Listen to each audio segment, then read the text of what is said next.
Mayabang na pick-up driver na nanapak ng magkakariton kapatid pala ni Pokwang. Komedyante nagsalita na, Bago ko! Ilang ganyan, tinagin niya po ulit. Okay na sana, tinagin niya po ulit. Kuya, opo, kapatid ko po yun, nag-viral siya, galing no. Ang kasalanan po ni Pedro ay hindi po pwedeng maging kasalanan ni Juan. Isa kami na apelido, pero hindi naman po kami pareho lagi ng pag-iisip. pero bago ang lahat kung ikaw ay bago sa aking channel, huwag kalimutan na mag-subscribe at i-click ang notification bell for more trending news. Mainit na pinag-usapan ngayon ang video ng away sa daan kung saan makikita ang isang driver ng puting pick-up na nanakit ng lalaking magkakariton habang kasama nito ang maliit na anak na babae. Sa video, makikita ang paninigaw, pagmumura, at pananakit ng driver matapos umanong masagi ng kariton ang kanyang sasakyan. Mas lalong naging mabigat ang sitwasyon dahil naroon ang menor de edad na anak ng lalaki na labis na natakot at napaiyak sa nasaksihang pananakit. Patuloy ang pagsita nito sa lalaking nakakariton hanggang sa tumigil ito at mabilis na sumakay sa kanyang sasakyan nang mapansin niyang kinukunan siya ng video. Naiwan ang mag-ama na parehong ninig sa takot. Mabilis na nagtrending ang video at umani ng samot-saring batikos. Bago ko! Ilang ganyan, tinagin niya po ulit. Okay na sana, tinagin niya po ulit. Putang ina mo. Kuya, wag ka manakit, kuya! Kuya, wag ka manakit! Lakay pa. Wag na, baka may ano yan, baka may ano yan, baka yan may... May plaka, bago. Takay dyan. Tama na, tama na, tama na. Tama na, tama na, tama na. Huwag ka na umiyak, huwag ka na umiyak.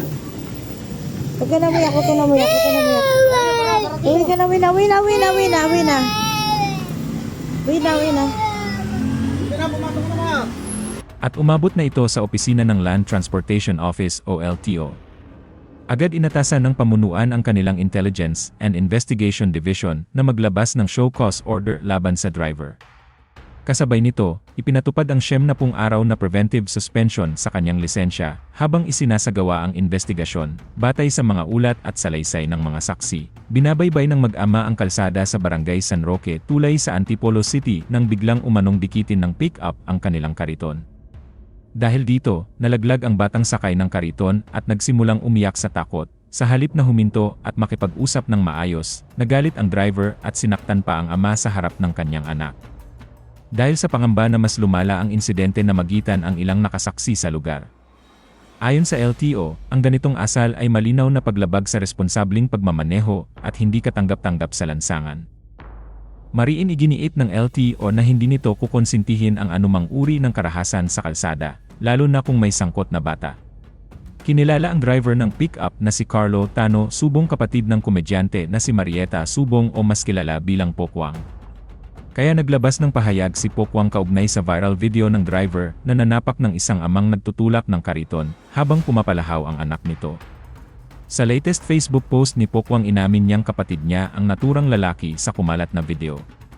Gayunman, pinaalala ni Pokwang na bagamat pareho sila nito ng apelyido, hindi sila laging magkagaya ng iniisip at gawain araw-araw. Humingi ng paumanhin ang aktres sa nakaalitan ng kanyang kapatid. Subalit iginiit niyang hindi sila pareho at hindi niya kinukonsinti ang ginawa nito. Samantala, nangako naman si Pokwang na pupuntahan niya ang bata para bisitahin. Opo, kapatid ko po yun, nag-viral siya, galing no, ano po, galing. Paalala lang po na ang kasalanan po ni Pedro ay hindi po pwedeng maging kasalanan ni Juan. Maaaring pong isa kami na apelido, pero hindi naman po kami pareho lagi ng pag-iisip at ng mga gawain araw-araw. Ako po yung humihingi ng dispensa doon po sa kanyang nakaalitan, lalong-lalo na po doon sa anak na babae. Pasensya ka na, iha, dalawin kita ha, wait lang ha, pupunta ang tita po ako dyan, pasensya ka na. Hindi po ako natutuwa at hindi ko po dapat kampihan yung nangyari po doon sa kapatid ko. Hindi naman din po ako, kumbaga, siyempre nanay din naman po ako. Pero lagi po natin iisipin na lagi may other side of story. Pero sige po, sa amin na lang po iyon. And humihingi po ako ulit ng kapatawaran doon sa mag-ama. And paalala ko lang din po doon sa mga nag-post pa ng paulit-ulit ng mukha ng buong pamilya ko.